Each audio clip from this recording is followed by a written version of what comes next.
Assalamu alaikum wa rahmatullahi wa barakatuh, wapenzi watazamaji wa channel hii ya Darul Arqam Online TV.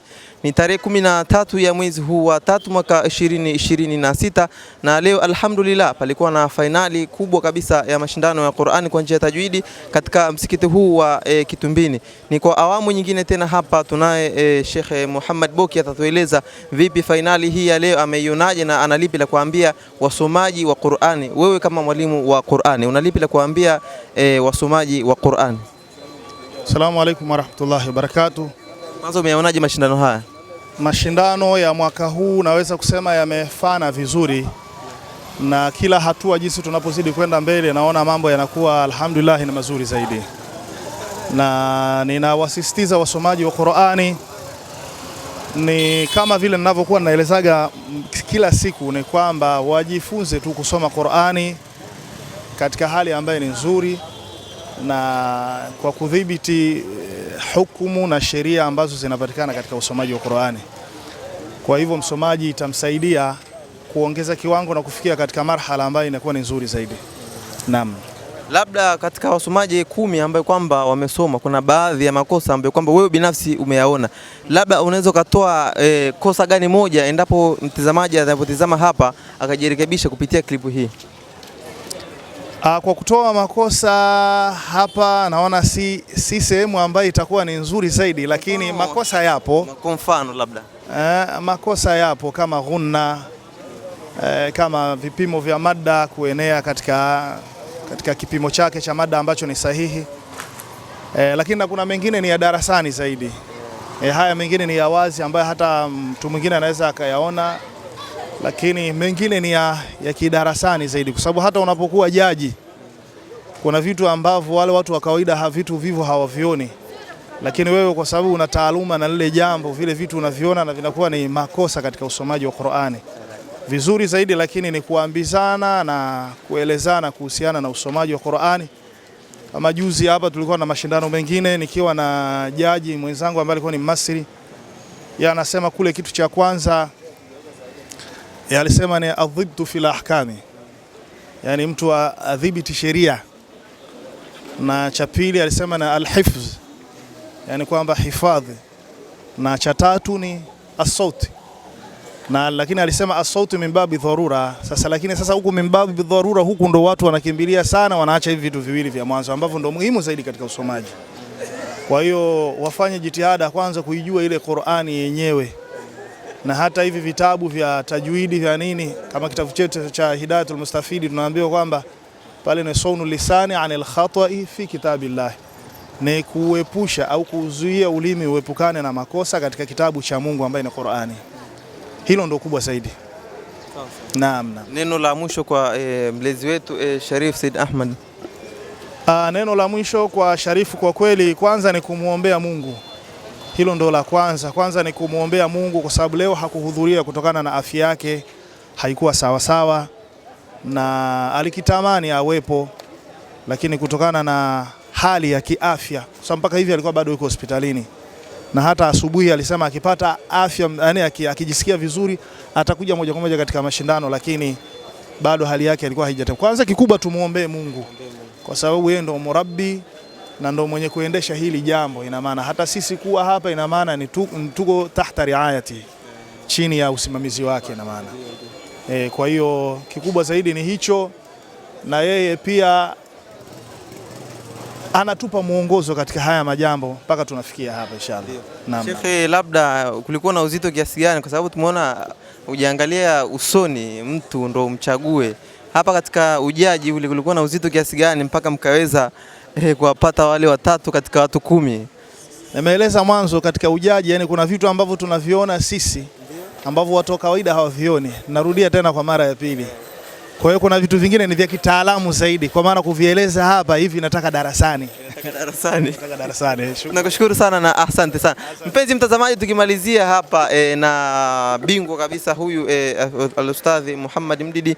Asalamu alaykum wa rahmatullahi wa barakatuh. Salamu wa rahmatullahi wa barakatuh. Binafsi wewe umeyashuhudia mashindano haya au mafainali hizi, wewe binafsi umeonaje?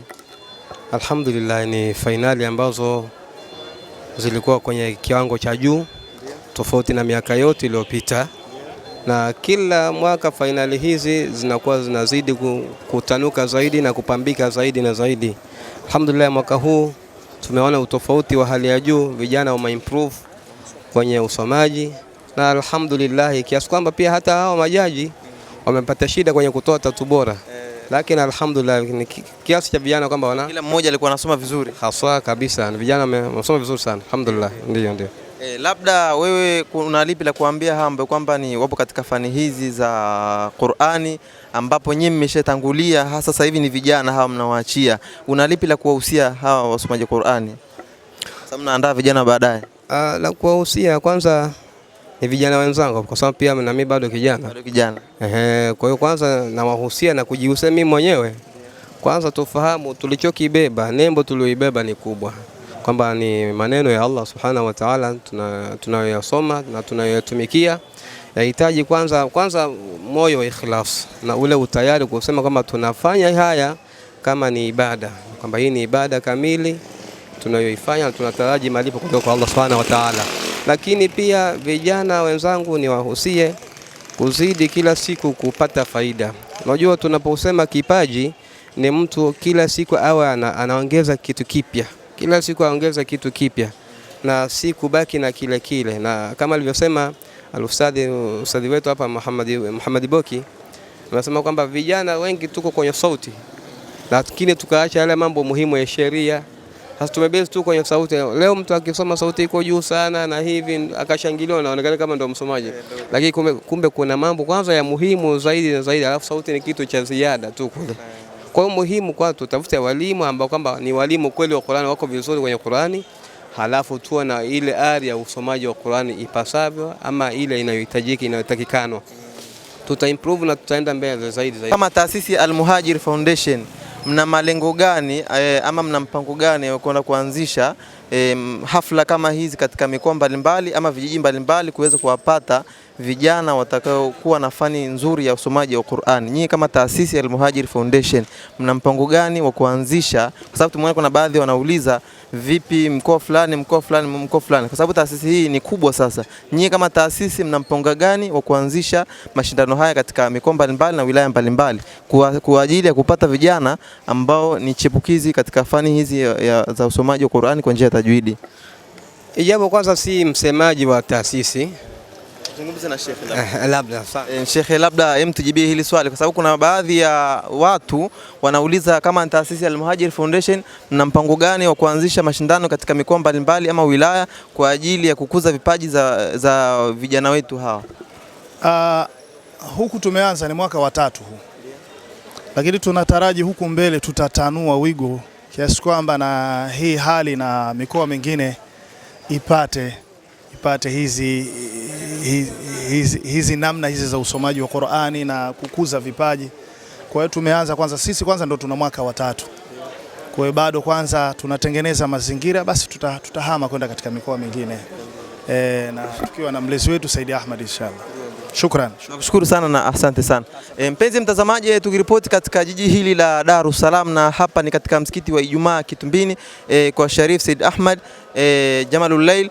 Na leo alhamdulillah finali zilikuwa ni nzuri kweli, zilikuwa ni kubwa kweli. Majaji walikuwa vizuri, wamepata tabu katika kuwachagua 3 bora ile hapa. Wassalamu alaikum wa rahmatullahi wa barakatuh. Shukran wa jazakumullahu khaira. Ahsante. Assalamu alaikum wa rahmatullahi wa barakatuh. Kwa jina naitwa Akram Asa Ali, natokea Madrasati Nur Lilmuttaqin iliyopo pale Buguruni Relini. Nimeshiriki katika mashindano haya katika nafasi ya ujaji tokea ngazi ya mchujo uliofanyika katika Masjid Dawil mpaka leo fainali katika msikiti huu wa Kitumbini. Alhamdulillah, mashindano yamekwenda vizuri na hata hadhira yote imeyafurahikia na kuyapenda. Lakini pia tunashukuru sana kwa hadhira kuyakubali matokeo bila ya lawama za aina zozote. Hii inaonesha ni namna gani ambavyo tulijitahidi kadri ya uwezo aliotujalia Allah subhanahu wa ta'ala kuweza kutenda haki katika kuyajaji mashindano haya ya siku hii ya leo. Ama la kusema katika upande wa washindani, kwanza tuwapongeze. Leo wamekuja kivyengine zaidi tofauti na katika mchujo. leo wamekuja kishindani zaidi kuliko mchujo. Kwenye mchujo alikuwa kidogo kama wanaogaoga, lakini leo alhamdulillah kila mmoja amepambana. Mwenyezi Mungu awazidishie kheri. Ama la kusema katika kuwaongezea washindani, tuwashauri kwamba wajibidiishe katika kuisoma Qur'ani tukufu, kwa sababu yapo baadhi ya makosa ambayo hayo kwenye mchujo tuliyaona, lakini pia leo yamejirudia. Kwa hiyo hivyo tunawaomba washindani wote ambao wameshindana katika mashindano haya waweze kuyafanyia marekebisho hayo, na kila mmoja nafikiri tumemwambia mulahadha wake ni upi. Kwa hiyo kila mmoja atakwenda kuangalia kipengele ambacho kwake hicho kilikuwa ni tatizo, ili aweze kujirekebisha, awe msomaji mzuri zaidi wa Qur'ani tukufu. Neno moja kwa mlezi wetu Sharif Said Ahmad. Na kwa kweli kwanza tumpongeze na tumuombee dua, lakini la kumwambia hatuna isipokuwa ni kuzidi kumsisitiza katika hili, kwa sababu yeye mwenyewe tayari anaelewa wajibu wake. Sisi vinywa vyetu havithubutu kumwambia lolote, hivyo tunamsisitiza tu, ama tunazidi kumwombea dua. Mwenyezi Mungu amjalie zaidi ya kheri, azidi kubakia katika mrengo huu ambao ameuanzisha. Nakushukuru sana Sheikh na asante sana. Asante. Mpenzi mtazamaji, tukiripoti katika jiji hili la Dar es Salaam, na hapa ni katika msikiti wa Ijumaa Kitumbini kwa Sharif Said Ahmad Alwi Badawi Jamalul Layl. Wassalamu alaikum wa rahmatullahi wa barakatuh. Shukran wa jazakumullahu khaira. Ahsantum.